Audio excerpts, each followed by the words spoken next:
Hello, नमस्ते। This is Santosh Mahato from network solution. आज हामी चाहिँ नयाँ टपिक लिएर आएको छौँ एउटा। त्यो हो ई-टेन्डरिङ। ई-टेन्डरिङ एट एसएपीडिसी अरुण 3 हाइड्रो पावर। यो हाइड्रो पावर चाहिँ हजुरको सङ्खुवासभा डिस्ट्रिक्टको खादबारी टुम्लिन टारमा चाहिँ यसको रिजनल अफिस रहेछ। यसमा चाहिँ हाम्रो ई-टेन्डरिङ प्रोसेस चाहिँ सुरु भएको रहेछ। ई-टेन्डरिङ इन द सेन्स अनलाइन टेन्डरिङ जसलाई हामी भन्छौँ। यो अनलाइन टेन्डरिङको मार्फतबाट जति पनि बिडहरू सब्मिट हुने गर्छ। यो बिडरहरूले बिडिङ गर्दाखेरि सबभन्दा पहिले सर्टेन रिक्वायरमेन्ट्सहरू फुलफिलमेन्ट गर्नुपर्ने हुन्छ। त्यो रिक्वायरमेन्ट्स त्यत्रो ठुलो नभइकन एकदम सानो रिक्वायरमेन्ट्सहरू छ। लाइक हामीले ट्रेनिङ गर्दाखेरि हाम्रो पीसीको रिक्वायरमेन्ट्स, सफ्टवेयरहरू के डाउनलोड गर्नुपर्ने, कसरी गर्ने, त्यो प्रोसेस हामीले हजुरहरूलाई यो भिडियोको मार्फतमा सिकाउनेछौँ। हामीले ई-टेन्डरिङ प्रोसेस हजुरहरूलाई सिकाउनुभन्दा पहिले हामीले सबभन्दा पहिले कम्पनीबाट हजुरहरूले बिड गर्न चाहनुहुन्छ त्यो कम्पनी हाम्रो एसएपीडिसी ई-टेन्डरिङ पोर्टलमा रेजिस्टर गर्नुपर्ने हुन्छ। ई-टेन्डरिङमा भाग लिनका लागि हामीले पहिले आफ्नो कम्पनीको डिटेल्सहरू राखेर यो कम्पनीको वेबसाइटमा चाहिँ रेजिस्टर गर्नुपर्ने हुन्छ। यो रेजिस्टर गरिसकेपछि लगभग 1 देखि 2 दिनको भित्रमा हजुरहरूले पाउनुहुन्छ user ID and password.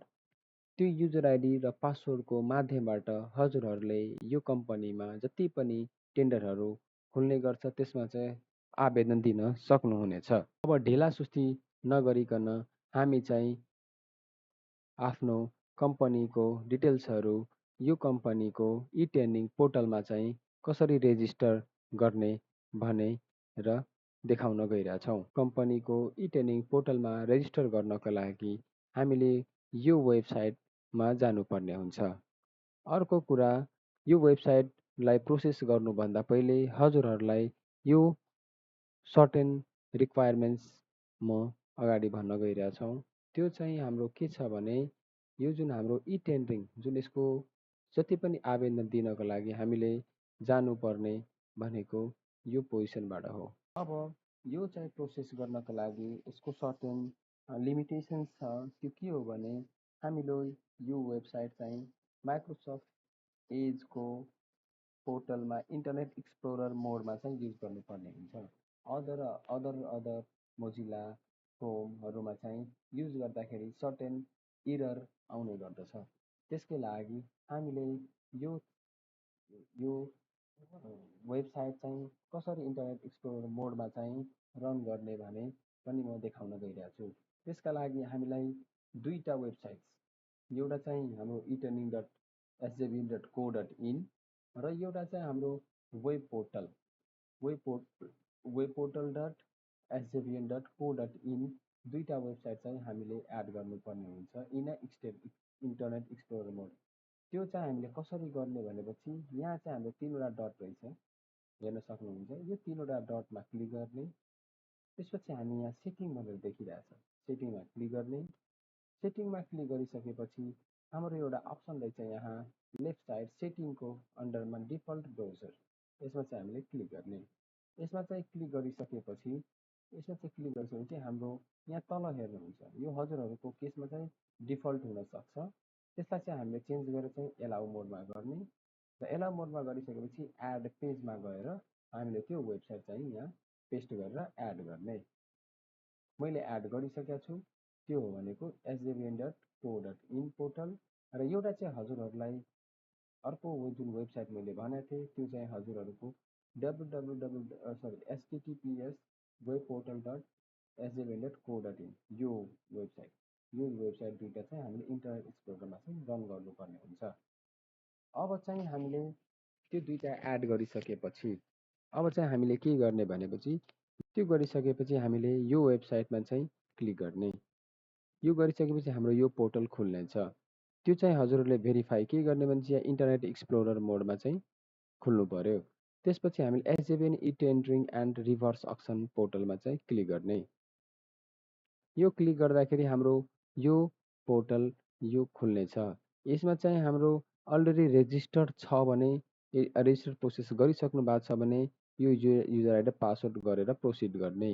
If हामी नयाँ युजर छौँ भने हामीले क्लिक हेयर टु रेजिस्टरमा क्लिक गर्ने। हामीले त्यो न्यू रेजिस्ट्रेसनमा क्लिक गर्दाखेरि यो web portal .sjbn.co.in link खुल्नेछ।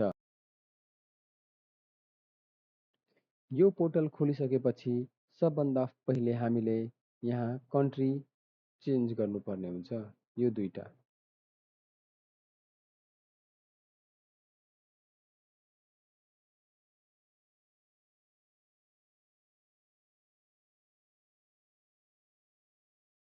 NP Nepal, यहाँ पनि कन्ट्रीमा चाहिँ नेपाल।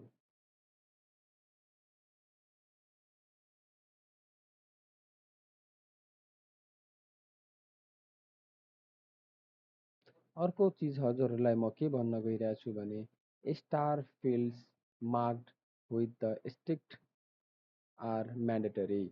मिन्स हामीले जति पनि स्टार लागेको चिज छ त्यो चाहिँ हामीले भर्नै पर्ने हुन्छ, बाँकी अरू चिज चाहिँ अप्सनल रहेछ। त्यसैले हामीले यहाँ चाहिँ कम्पनीको नाम लेख्ने, जुन कम्पनीबाट हजुर बिड गर्न खोजिराख्नु भएको छ त्यो कम्पनीको नाम लेख्ने। मैले तत्काल XYZ राखिदिएको छु। त्यसपछि त्यो कम्पनीको डिटेल्स यहाँ हाल्ने।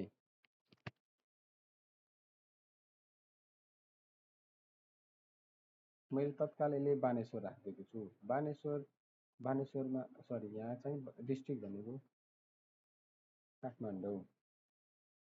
यहाँ चाहिँ मैले बानेश्वरको पोस्टल कोड कति छ भनेपछि त्यो खोज्नको लागि हामीले यहाँ चाहिँ सर्च बक्समा गएर बानेश्वर काठमाडौँ पोस्टल कोड भनेर सर्च गर्दाखेरि हामीले यहाँ कोड पाउँछौँ। यो कोड चाहिँ हामीले यहाँ राख्ने। अर्को चिज म के भन्न गइरहेको छु भने यहाँ हजुर हाम्रो नेपालको पोस्टल कोड 5 डिजिटको मात्र हुन्छ।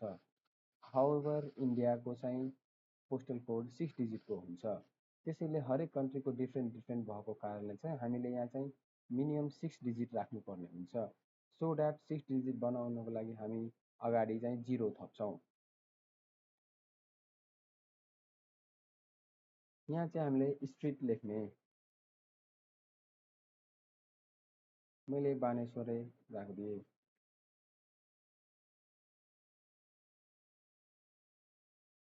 यहाँ नम्बर नलेख्दा पनि हुन्छ। अर्को ठाउँमा चाहिँ यहाँ हामीले मोबाइल नम्बर र इमेल एड्रेस यस्तो मोबाइल राख्नु पर्यो कि so that is in operating state. हामीले पासवर्ड रिसेट गर्दाखेरि लगइन गर्दाखेरि सबै ओटिपीहरू आउने भनेको यो मोबाइल नम्बर र इमेल एड्रेसमा हुन्छ। However in the sense of Nepal अहिलेको लागि हाम्रो जति पनि ओटिपी आउने गर्छ त्यो चाहिँ इमेलको मार्फत मात्र आउने गर्छ। मोबाइल नम्बर राख्नुपर्ने हुन्छ। हाउएभर चाहिँ ओटिपी चाहिँ हाम्रो इमेलको मार्फतबाट मात्र आउनेछ। अहिलेको लागि मैले चाहिँ डमी मोबाइल नम्बर हजुरहरूको अगाडिमा राखिदिरहेको छु। हजुरहरूले चाहिँ आफ्नो मोबाइल नम्बर राख्नुहोला। यहाँ चाहिँ हाम्रो इमेल एड्रेस राख्नुपर्ने, अहिले पनि म डमीको लागि राखिदिरहेको छु। त्यसपछि यहाँ चाहिँ हाम्रो कम्पनीको ब्याङ्क एकाउन्ट डिटेल्स राख्नुपर्ने हुन्छ। यहाँ चाहिँ त्यो कम्पनीको ब्याङ्क एकाउन्ट डिटेल्स कुन ब्याङ्कको छ भनेर यहाँ चाहिँ हजुर त्यो यो ब्याङ्क एकाउन्ट कुन ब्याङ्कको हो भनेर चाहिँ यहाँ हामीले लेख्नुपर्ने हुन्छ। यो बाँकीको अप्सनहरू नचुज गर्दा पनि हुन्छ। यहाँ चाहिँ हामीले कन्ट्याक्ट पर्सन को रहेछ भनेपछि चाहिँ हामीले नाम राख्नुपर्ने हुन्छ।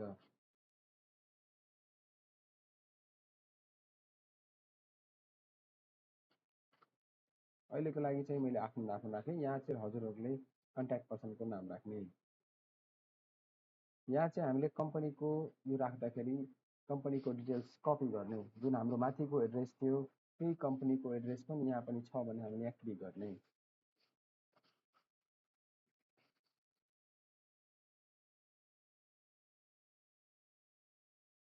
अब फर्दर चाहिँ हजुरहरूको कम्पनीले चाहिँ के काम गर्छ लाइक मेटेरियल सप्लाई पनि गर्छ, सर्भिस पनि गर्छ, काम पनि गर्छ, वर्क पनि गर्छ भने तिनटैमा टिक लाउने। यहाँ चाहिँ हामीले कम्पनीको डिटेल्स एट्याच गर्ने, कम्पनीको डकुमेन्ट एट्याच गर्ने, that is like plan details, company registration details. अहिलेको लागि चाहिँ म एउटा डमी पिडिएफ एट्याच गरिदिरहेको छु। हाउएभर यो कम्पनीको डिटेल्स एट्याच गर्दाखेरि त्यो चाहिँ 10 MB भन्दा ठुलो हुनु भएन। अर्को चिज चाहिँ त्यो डकुमेन्ट चाहिँ यो फर्मेटमा मात्र हुनु पर्यो।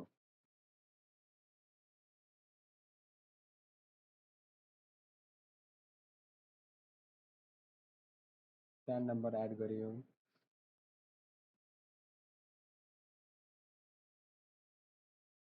यो मैले अहिले डमीको लागि हजुरहरूको लागि एउटा पिडिएफ अपलोड गरिदिरहेको छु। अर्को चाहिँ हाम्रो कम्पनी रेजिस्ट्रेसन भयो।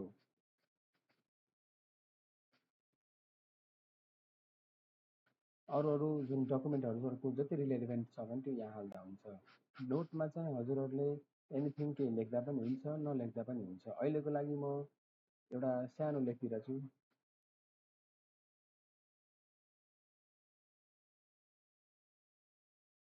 केही डिक्लेरेसन पनि हाल्दा हुन्छ यो नोटमा, या त तपाईँहरूले ब्ल्याङ्क पनि राख्दा हुन्छ।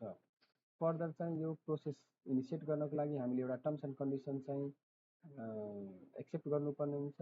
यो टिक लगाइसकेपछि हामीले यहाँको सेन्ड बटन एक्टिभ हुन्छ र एक्टिभ भइसकेपछि हामीले यहाँ क्लिक गर्ने। यो क्लिक गरिसकेपछि हाम्रो यो डकुमेन्ट सबमिट भनेर एउटा पपअप आउँछ।